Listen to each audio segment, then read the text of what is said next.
होकाई web series के season 1 के episode 3 के बारे में। इस एपिसोड की स्टार्टिंग में दिखाया जाता है पिछले एपिसोड की कहानी और फिर उसके बाद एपिसोड स्टार्ट होता है जिसमें हमें माया का बचपन दिखाया जाता है जो कि ट्रैक सूट माफियाज की लीडर है। और हम देखते हैं कि माया अपने बचपन में एक स्कूल में पढ़ती है। माया बचपन से ही बहुत चालाक थी और वो बचपन से ही मार्शल आर्ट सीखना स्टार्ट कर देती है। और उसके साथ हम देखते हैं उसके पिता भी होते हैं जो कि इलीगल काम करते थे। और फिर हमें दिखाया जाता है कि जब माया बड़ी हो जाती है तो वो एक दिन अपने पिता के बेस पर आती है जहाँ पर उसका पिता काम किया करता था।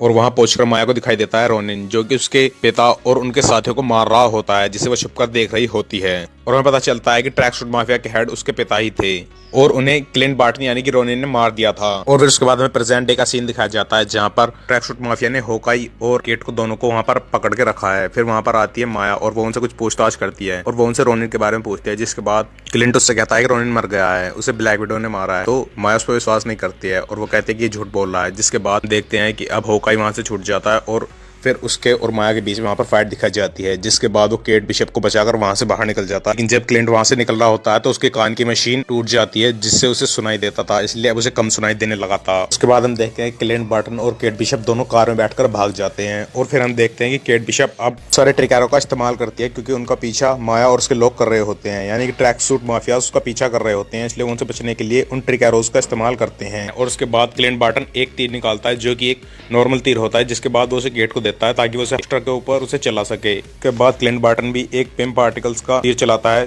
उसके बाद वो तीर बड़ा हो जाता है जिसके बाद वो ट्रक तबाह हो जाता है। अब क्लिंट वहां से भागने की कोशिश करता है और वो अपना फिर से दीवार पर चिपकने वाला तीर लेता है और फिर वो उस हाईवे से कूद जाते हैं जिसके बाद वो एक ट्रेन के ऊपर जाकर गिरते हैं और फिर वो दोनों उस ट्रेन में बैठ जाते हैं। और फिर हम देखते हैं कि अब वो वापस अपने सेफ हाउस पर आ जाते हैं जहाँ पर हम देखते हैं कि अब क्लिंट बार्टन को कुछ सुनाई नहीं देता है जिसके बाद उसके बेटे का उसके पास कॉल आता है, लेकिन वो कुछ सुन नहीं पाता। उसके बेटे की बात समझने में उसकी मदद केट करती है। अब उसके बाद हमें अगले सीन में दिखाया जाता है कि माया और उसके सारे साथी यानी कि ट्रैक सूट माफिया उस जगह को छोड़कर जा रहे होते हैं क्योंकि उस अड्डे का पता पुलिस को चल गया होता है। जिसके बाद वो सब उसे वहां से छोड़कर जा रहे होते हैं। और फिर हम देखते हैं कि काजी जो कि माया का एक खास आदमी होता है वो उससे कहता है कि हमें रोनिन का पीछा छोड़ देना चाहिए। इसके बाद माया कहती है कि मैं इंचार्ज हूँ, तुम नहीं। और फिर हमें दूसरी तरफ दिखाया जाता है कि केट बिशप और क्लिंट बार्टन दोनों एक होटल में बैठकर खाना खा रहे होते हैं। यहाँ पर केट बिशप के कल की फाइट की बातें कर रही होती है और फिर वो वहां पर बैठकर एक पेज लेती है जिसके बाद उस पर ड्राइंग करने लगती है और अपने लिए नया सूट बनाने लगती है।